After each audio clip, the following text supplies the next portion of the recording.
We begin at 5 o'clock with the very latest on the coronavirus outbreak. Good evening and thanks for joining us on this Wednesday. I'm Dennis House. We begin tonight with encouraging news once again in the battle against coronavirus. The number of COVID-19 patients in hospitals in Connecticut is down for another straight day.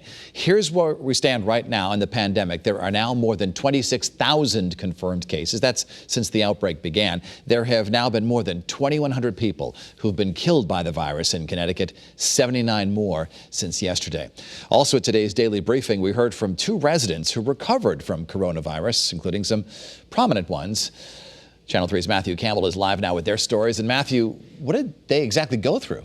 Well, Dennis, it was absolutely rough. It was really tough. One person couldn't eat for 13 days. Another was on oxygen for 8 straight days. Now, both happened to be local politicians. One was Rudy Marconi, the first selectman of Ridgefield. The other was State Rep Jane Garibay of Windsor. Both had horrific stories. Marconi was diagnosed 2 days after feeling ill. And then 2 days after that, he was on oxygen 24/7 for 8 straight days. Marconi was not hospitalized, but he did take that malaria drug as part of his recovery.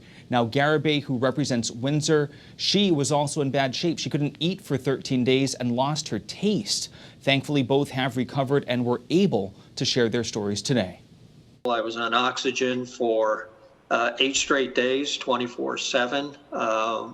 Being on the hydrochloroquine and azithromycin combination with Tylenol and vitamins, and I can't begin to name everything.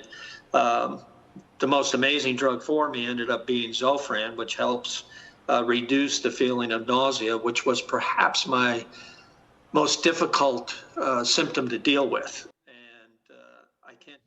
Now, you may have seen this. The news conference came to a bizarre ending as a fire alarm went off, so not all outlets were able to ask questions. Coming up at 6 tonight, as we look forward to reopening, we find out what this could mean for this summer. For now, live above the newsroom, Matthew Campbell, Channel 13 News.